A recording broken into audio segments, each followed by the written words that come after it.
সাধারণ শিক্ষক থেকে অর্থনীতিবিদ হলেন ক্ষুদ্র ঋণের প্রবক্তা। তার প্রশংসা দুনিয়া জুড়ে।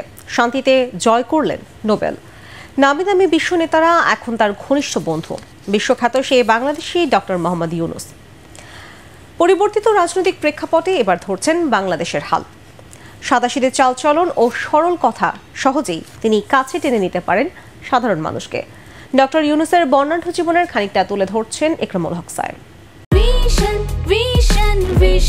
100% কপার কন্ডেন্সারে তৈরি ভিশন ফ্রিজ, তাই গুণে মানে অটুট থাকে বছরের পর বছর। Prize for 2006 divided into two equal parts to Mohammed Yunus.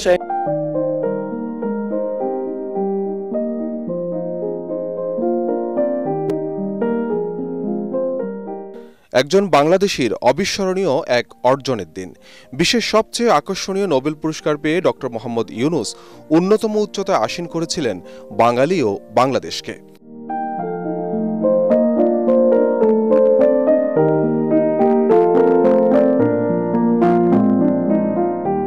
ছিলেন শিক্ষকতা পেশায়, সেখান থেকে ব্যাংক প্রতিষ্ঠা। পরে ওই ব্যাংককে সাথে নিয়ে শান্তিতে নোবেল পান তিনি। সুনাম কুড়াতে থাকেন বিশ্বব্যাপী। ভূষিত হন বিশ্বের প্রায় 150 পুরস্কারে। ডক্টর মোহাম্মদ ইউনূস দারিদ্রতার বিরুদ্ধে সংগ্রাম শুরু করেন চট্টগ্রামের জোবরা গ্রাম থেকে। ক্ষুদ্র ঋণ বিতরণের মাধ্যমে পাল্টাতে থাকেন দরিদ্র মানুষের জীবনমান।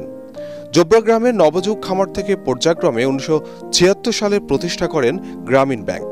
সামাজিক ব্যবসার মাধ্যমে দারিদ্রতার বিরুদ্ধে লড়াই কেবল দেশে নয়, ছড়িয়ে পড়ে গোটা বিশ্বে। তবে নিজ দেশেই গত 1.5 দশকের বেশি সময় ধরে কোণঠাসা ছিলেন নোবেল বিজয়ী এই অর্থনীতিবিদ।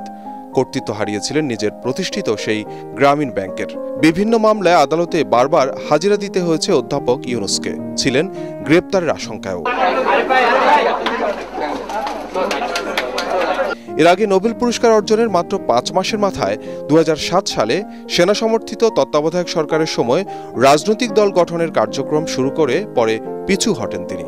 সে সময় শেখ হাসিনা ও খালেদা জিয়াকে রাজনীতি থেকে সরাতে -2 ফর্মুলা বাস্তবায়নে তাকে ঘিরে ছিল নানা আলোচনা। আমরা আমাদের সামনে যত সমস্ত সমস্যা আছে সবকিছু আমরা নিষ্পত্তি করে ফেলতে পারবো, আমরা সুন্দরভাবে শান্তিপূর্ণভাবে। এরপর 2009 সালে শেখ হাসিনা সরকার ক্ষমতায় এলে রোষানলে পড়েন ডক্টর মোহাম্মদ ইউনূস।